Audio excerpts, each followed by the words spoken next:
No, I'm not going to use gasoline because I work in a wooden shop with a wooden floor and a gas heater with an open flame. I mean, what could go wrong, right?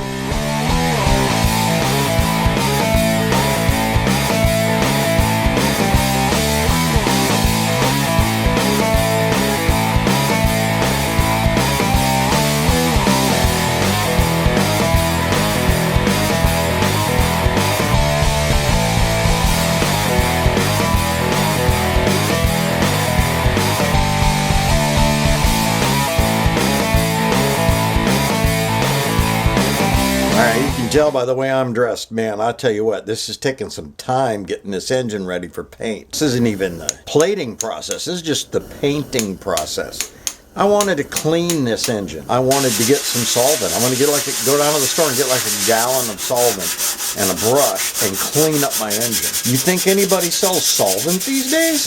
I thought, you know, I'm not going to use gasoline because I work in a wooden shop with a wooden floor and a gas heater with an open flame. I mean, what could go wrong, right? I figured I'm not going to use gasoline because I'll burn the place down. So I'm going to get some solvent. The only place I could find solvent at all was at Tractor Supply, and they sold it only in 5-gallon cans. That was not going to happen because that's almost $50 for 5 gallons, which is fine. It's probably a reasonable price. Well, it's got to be a reasonable price because it's the only price. They were the only people that had it. That's going to be party. And nobody sold it by the gallon. So I figured, all right, I'm just not going to use solvent. And degreasers are a joke. I'm sorry. They may make really good degreasers. You may have one you really like, but every water-based degreaser, you know, ecologically friendly, whatever you want to call it, degreaser that I've ever used has been an absolute joke when it comes to engine grease. Make sure you hit that like and subscribe button and share this video. So what I did was I got me a pan full of like an old cookie tin, and you know those cookies you get around the holidays and stuff. Yeah, I had one of those. Put some dish soap in that, dabbed it in the soap, and I scrubbed and I scrubbed and I squirted it with water and scrubbed some more, and that probably did just as well as anything else. And I finally got it clean, but it took me days to get this engine clean enough to where I could paint it and be confident that the paint would actually stay on the engine. So yeah, it would have been nice to be able to use solvent or gas, but you know, it just wasn't in the cards. So let's see if we can make this thing pretty. There we go, primered. Now we'll let it dry and we'll get it cleaned up. We got one coat of primer on there, but I don't think it quite did the job.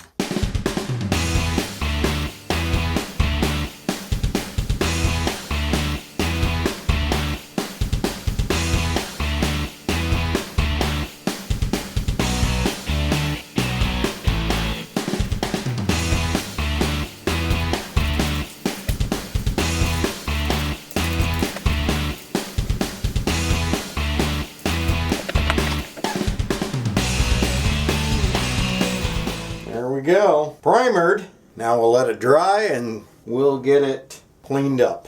We'll get it painted. We'll make it pretty. Can't wait, but I have to wait. That'll be tomorrow. I'll let this dry overnight and we'll get some paint on it tomorrow.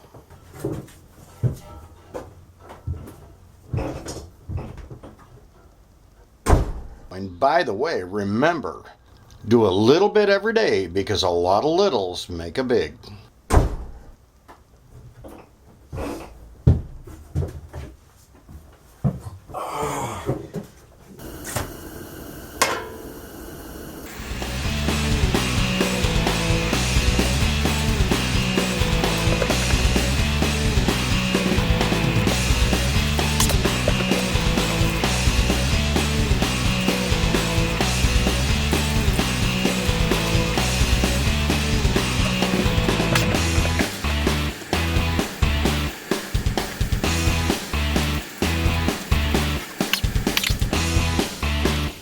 Well, here we are.